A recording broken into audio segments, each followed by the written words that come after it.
Hi there, Lindsay here, the Frugal Crafter. Today we're going to do some fun techniques and make a sparkly, shimmery card. So we're going to start off by taking a piece of black cardstock and pouncing it on with some baby powder, or you can use an embossing buddy. Mine's just a handmade pouch with cornstarch in it. Whatever you want to take the extra moisture and static off of your paper. And now we're inking up this beautiful stamp from our sponsor, artneco.com. By the way, coupon code thefrugalcrafter to save 10% on your order or get free shipping over 50. They always run that great special for all my viewers, so I'll put all the details for that in the video description. So after stamping that with some silver ink, I put some silver embossing powder on top. And I like to, if you have the color ink as you're using embossing powder, pigment ink, it's a great idea to use it.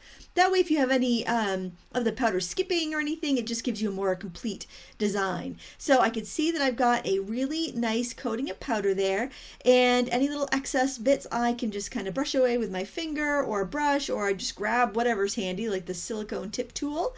And as soon as I feel like I've got a nice clean design with the powder there, I can heat it up with my heat tool.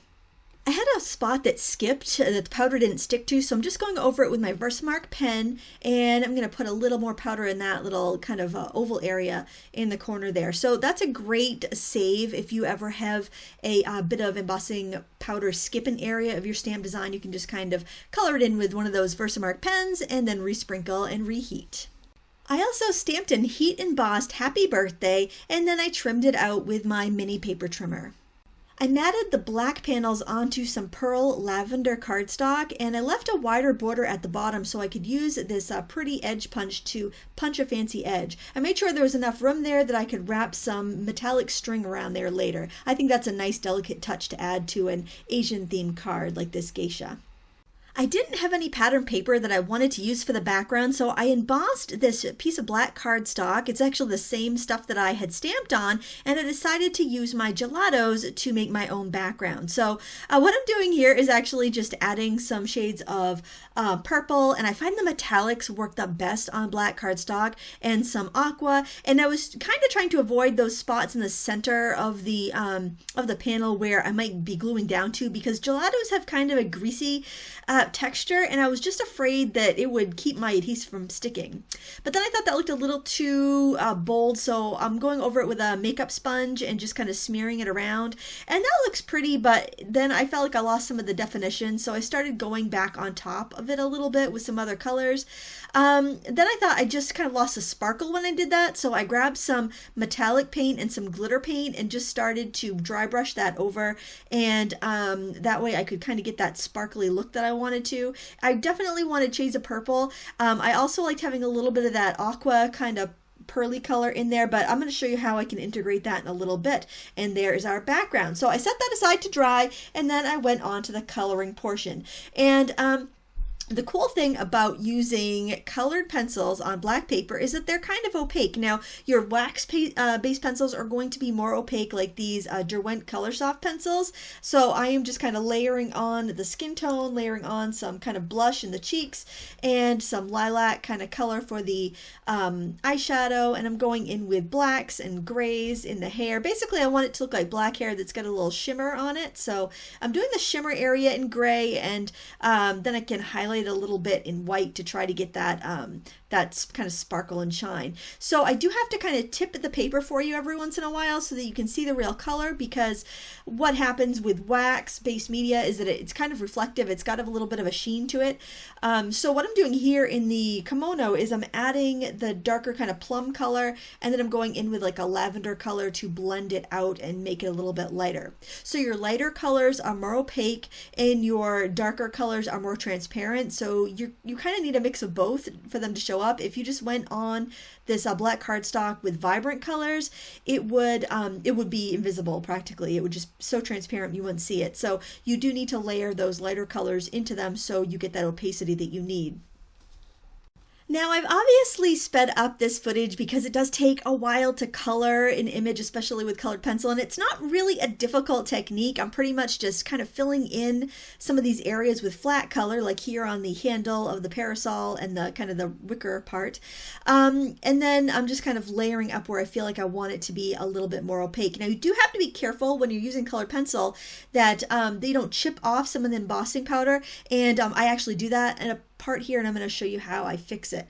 For the background, I wanted a color that would show off, and I decided to do shades of blue because I don't have any other blue in the design, and I think it would look nice with the purple. So I'm going in with a dark blue, then adding a couple shades of medium blue, and then a lighter blue at the end of each of these little chunks. It kind of reminds you of like a stained glass window, and I found that I could actually save a little time by doing all my darks at one time, then all my middle dark value, and then all my light dark value, just by kind of jumping around, and that enabled me to color a lot quicker because I wasn't always switching pencils. I did have to stop and sharpen my pencil a few times as I was going, just so I could get into the nooks and crannies, like that little slivers of area, really hard to get into with a blunt pencil. And then I went in and just kind of brightened up some colors like the cheeks, and I just kept tipping it so I could see it without the glare to figure out what else I needed.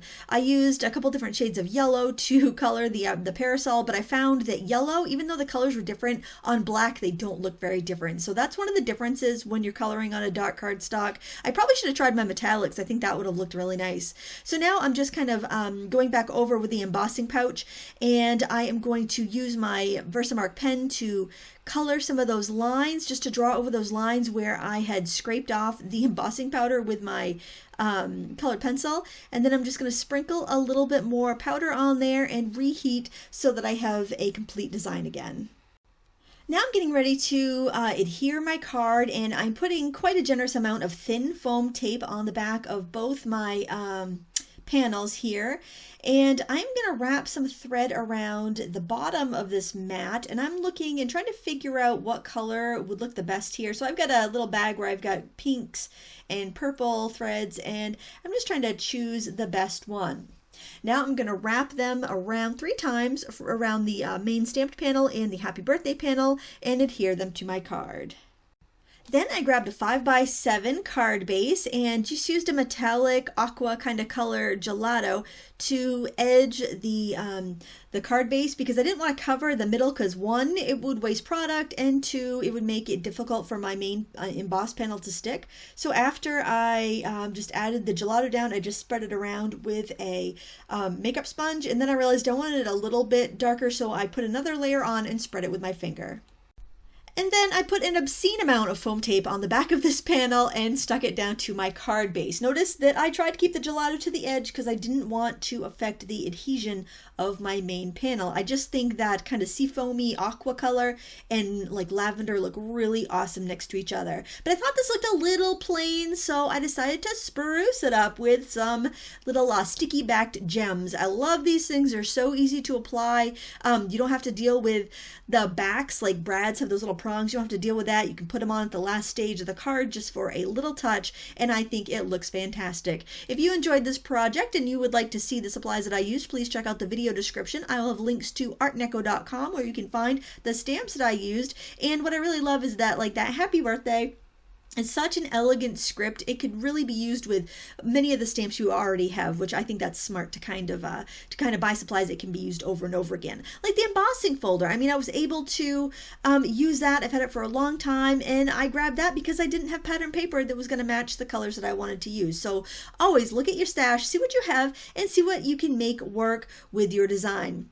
I want to thank you so much for watching today. Please give me a thumbs up if you like this video, and don't forget to use the coupon code thefrugalcrafter if you do order from Art & Eco, so you can save 10% or get free shipping if your order's over $50. Thank you so much for watching. Until next time, happy crafting!